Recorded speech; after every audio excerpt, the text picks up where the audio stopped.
कहा उसके बाद में क्या हुआ प्रभु? कहा कि उसके बाद जैसे ही गंगा को टोका तो आज गंगा ने क्या किया, उसी पुत्र को वहीं पर छोड़ के और वो गंगा वहां से चली गई। जब वहां से चली जाती है, आज शांतन ने उस पुत्र को अपनी गोद में लिया और उसी जो पुत्र था वो 8वां, उसी का नाम पितामह भीष्म पड़ा था। आगे चल के जो महाभारत में सुना होगा पितामह भीष्म, उसी प्रकार से इनका नाम आगे चल के पितामह भीष्म पड़ा।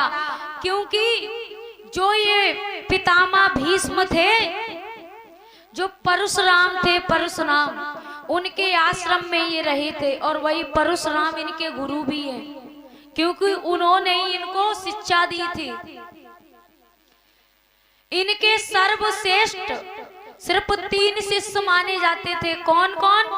पितामह भीष्म, एक करण भी हुआ था, क्योंकि जब वो करण था शिक्षा मांगने के लिए गया था द्रोणाचार्य के पास में। द्रोणाचार्य ने क्या कहा था कि मैं शिक्षा नहीं देता हूं, मैं सिर्फ क्षत्रियों को और ब्राह्मण के पुत्रों को देता हूं शिक्षा। तो इसलिए उसको शिक्षा नहीं दी थी, क्योंकि जो करण थे उनका पालन पोषण कहाँ हुआ था? सूत जाति में। क्योंकि जब कुंती ने जन्म दिया था पुत्र को, तो उस पुत्र को ले जा करके एक जल में बहा दिया था, क्योंकि वो कुंवारे का पुत्र था, इसलिए उसको जल में बहा दिया। और जिसका जो रथ चलाते थे, सारथी थे, उन्होंने उस पुत्र को निकाला था। क्योंकि कुंती की जो दासी थी जाकर के सारी बात बता दी थी उस जो रथ चलाता था उनके, उसको जैसे ही बात बताई तो उसी ने जाकर के उस पुत्र को निकाल लिया था, उसका पालन पोषण किया था, इसलिए सूत पुत्र कहा जाता था। तो इनका पालन पोषण सूत जाति में हुआ था। जब शिक्षा मांगने के लिए ये गए थे तो इनको द्रोणाचार्य ने शिक्षा नहीं दी थी, तो इन्होंने क्या किया था, ब्राह्मण बन के गए थे ये शिक्षा ग्रहण करने के लिए परशुराम के पास में। इन्होंने कहा कि द्रोणाचार्य हमें शिक्षा नहीं देंगे, और जो पितामह भीष्म थे वो तो शिक्षा देने से ही इनकार कर दिया था उन्होंने, क्योंकि शस्त्र नहीं उठाया करते थे। और जो परशुराम थे उनके पास में करण पहुंचे थे, ब्राह्मण बन के शिक्षा को ग्रहण किया। जब अंत समय में गुरु दीक्षा देने की बारी आई तो वहां पर उनके गुरुजी लेटे थे करण की गोद में। जब परशुराम जी लेटे थे तो एक बिच्छू आया था करण के, जब मतलब कि साइड से होकर के जांग में जब काट लिया उसको करण को, लेकिन करण बिल्कुल भी इधर उधर हिला भी नहीं, क्योंकि जानते थे अगर मैं हिला या चिल्लाया तो जो हमारे गुरु हैं उनकी निंद्रा खुल जाएगी। वो तो छत्री थे, इसलिए सारी पीड़ा को सहते रहे। आज जैसे ही जो खून बह के आ रहा था, आज परशुराम ने देखा कि ये खून इतना बह करके आ रहा है, ये किसके निकल रहा है। जैसे ही देखा तो करण के पास में देखा पूरी जांग भीजी हुई थी, खून की धारा बह रही थी। उसी समय परशुराम उठे, कहा करण ये कीड़ा तुम्हें इतनी देर से काट रहा है, तुम पीड़ा को सह रहे हो। एक ब्राह्मण कभी इतनी पीड़ा नहीं सहता है। तुम सच बताओ कि तुम कौन सी जाति के हो। कहा गुरुजी आपको बताया तो था।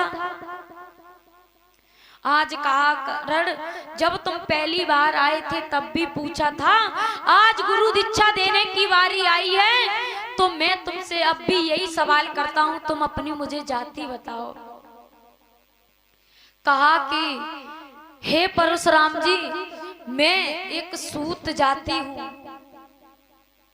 जब इतना कहा आज परशुराम ने श्राप दे दिया, कहा जितनी भी शिक्षा तुमने ग्रहण की है, जब सबसे ज्यादा तुम्हें जरूरत होगी उस समय ये जो शक्तियां को प्रकट करने का जो मंत्र है वो सारे मंत्र तुम भूल जाओगे।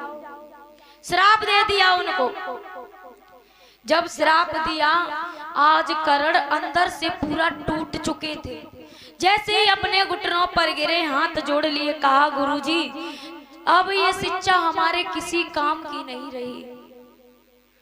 शुरू से लेके एंड तक की अपनी पूरी घटना बता दी। आज परशुराम को थोड़ी सी दया आई, कहा कि हमें माफ कर दो करण, मुझे क्रोध आ गया था क्योंकि तुमने झूठ से, छल से हमसे शिक्षा को पाया था।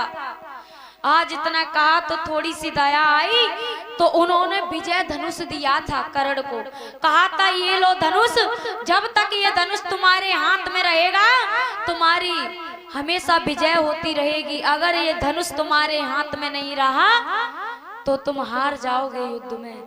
उसी समय जब महाभारत जब युद्ध हो रहा था वहां पर, तो कर्ण के हाथ में जो धनुष था, जब दंदल में वो रथ फंसा था, जब पहिया उस दंदल में चला गया था, जो धनुष था उसी रथ में वो टंग गया था। आज जब धनाशायी हुए कर्ण, तो उन्होंने जो सारथी बने थे वो मामा थे उनके, अर्जुन के मामा। जब कहा था कि मामा जी हमें ये धनुष दीजिए, आप तो सारथी बने हुए हो ना, हमारे मदद करो आप। तो उसने कहा कि क्योंकि जब अर्जुन के मामा, तो सबसे ज्यादा प्रेम किससे करेंगे, अर्जुन से ही करेंगे ना। तो जैसे ही मांगा, धनुष को नहीं दिया। जब उस समय धनुष को नहीं दिया तो आज अर्जुन ने बाण छोड़ दिया। भगवान कन्हैया ने कहा अर्जुन ये तुम क्या कर रहे हो, बाणों को छोड़ो ना। अगर तुम बाण नहीं छोड़ोगे तो ये अगर विजय धनुष कर्ण के हाथ में आ गया तो कभी इसकी आप पराजित नहीं होगी, हमेशा विजयी विजय होते रहेंगे ये कर्ण। उसी समय अर्जुन ने छल से धनुष बाण छुड़वा दिए, तब कर्ण की मृत्यु हुई थी। जब बाणों को छोड़ा था, आज इधर अर्जुन तो युद्ध कर रहे थे कर्ण से। जब अर्जुन के चारों भाई आए तो एकदम से जब तक आवाज मारी तब तक तो वो बाण 3 छोड़ चुके थे अर्जुन के। अर्जुन ने 2 बाण मारे सीने पर, तीसरा बाण कहाँ मारा था, गर्दन पर, कंठ रुक चुका था उनका। तीसरा बाण जैसे ही चलाया, एकदम से सारे भाइयों ने आवाज मार दी कर्ण रुक जाओ, ये हमारे ज्येष्ठ हैं, ये हमारे ज्येष्ठ भाई हैं। एकदम से अर्जुन के हाथ कांपने लगे। कहा ये हमसे क्या हो गया, ये तो हमारे बड़े भाई हैं। तब पूछा, कहा भाई तुमने हमें बताया क्यों नहीं कि तुम हमारे बड़े भाई हो। उसी समय जो धर्मराज थे अर्जुन के बड़े भाई, तो उन्होंने क्या, ये श्राप लगा हुआ है स्त्रियों को, उन्होंने श्राप दिया। कहा माँ तुमने इतनी बड़ी बात हमसे छुपाई कि कर्ण हमारा भाई है। आज मैं श्राप देता हूँ कि स्त्री के हृदय में कभी कोई बात छिप नहीं सकती, इसलिए स्त्रियों के पेट में बात नहीं छुपती है। अगर अभी कोई बात अगर माता कोई बता देना, कहे किसी को बतानी नहीं है, तो समझ लेना पूरे में हो जाएगी। वो दूसरे को बताएंगी, वो तीसरे को, तीसरे चौथे को, ऐसे करके पूरे में बात फैल जाएगी। अक्सर करके तुमने देखा होगा गांव में अगर कोई हादसा हो जाए, एक के घर में हो जाए, सिर पर कान लगा के दूसरे सुनेंगे, दूसरे तीसरे को बताएंगे, तीसरे चौथे को, तो वह पूरे गांव में हो जाती है बात है। तो स्त्रियों को जो श्राप लगा हुआ है, तो इसीलिए परशुराम के सबसे श्रेष्ठ धनुर्धारी कौन हुए, 3। एक कौन हुआ था, एक कर्ण, दूसरे हुए थे पितामह भीष्म और द्रोणाचार्य। ये 3 ही थे, 3 को शिक्षा दी थी, उसके बाद किसी को शिक्षा नहीं दी। बोलिए कन्हैया लाल की। आज जब इधर तो गंगा जी तो छोड़ के चली गई थी, तो उन्हीं का जो बेटा था, जो अभी आप लोगों को बता रहे थे, हमें लगता है परीक्षित जी यहाँ है ही नहीं है, नहीं है।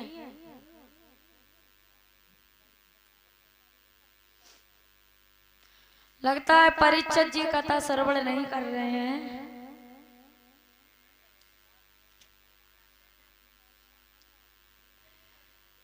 एक बार एक गुरुजी थे मैया, एक गुरुजी जो थे वो सबसे ज्यादा हमारी जो माताएं होती हैं उनकी आदत हुआ करती है, अगर कोई संत महात्मा आ जाए तो क्या कहेंगे, बाबा जी हमारा हाथ देख लो। है घर में कलेश रहती है, पति हमारे मारते कूटते हैं, थोड़ी सी हमारे हाथ की रेखाएं देख लो तो हमें कुछ बता दो पाए। जब इतना कहती हैं तो वो अक्सर करके ये हर माताओं के अंदर हुआ करता है।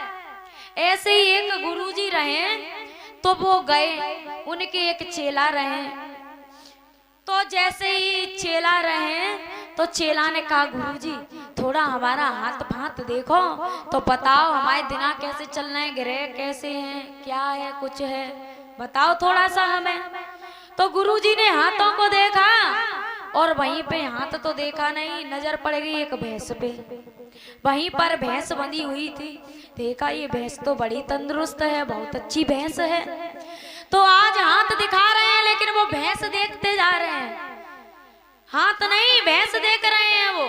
गुरुजी ने देखा, कहा कि तुम्हारे हाथ में थोड़ी सी ये शनि रुष्ट हो गए हैं, तो ये तुम थोड़ा सा दान आन करोगे तो तुम्हारी जो रेखाएं हैं वो मिट जाएंगी।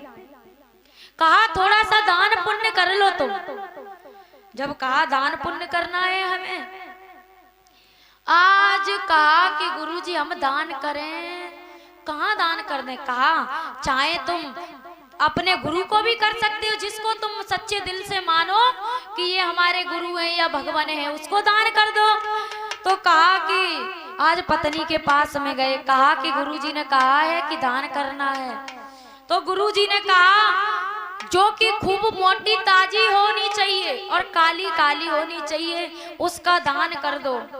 कहा कि आज अपनी पत्नी के पास में गए, कहा गुरुजी कह रहे हैं काली काली होनी चाहिए और मोटी भी होनी चाहिए।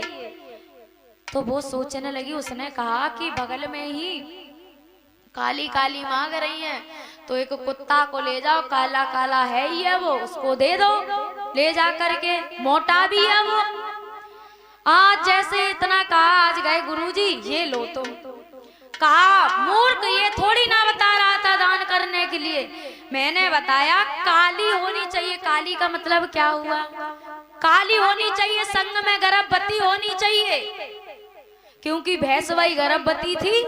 काली होनी चाहिए, 4 पैर वाली होनी चाहिए, वो भी साथ में चलनी चाहिए और गर्भवती भी होनी चाहिए। आज पत्नी के पास में गए, कहा कि ऐसे ऐसे गुरुजी कह रहे हैं, पत्नी बहुत चतुर थी।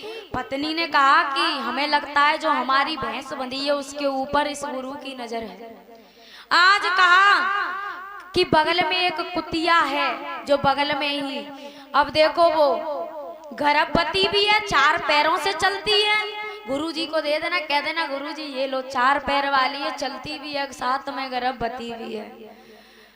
आज जैसे कहा मूर्ख, तू तो मूर्ख का मूर्ख रहा, मैं तुझसे इसकी बात ही नहीं कर रहा था। आज वहां से गुरुजी उठे, चल देते हैं, अपने घर चले गए। अगर वो माता समझदार नहीं होती उसकी पत्नी, तो बताओ आज भैंस चली जाती है। भैंस 1 रुपए की आती है क्या, भैंस हाथ से चली जाती।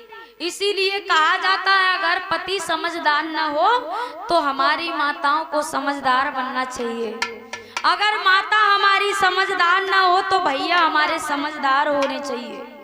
बोलिए कन्हैया लाल।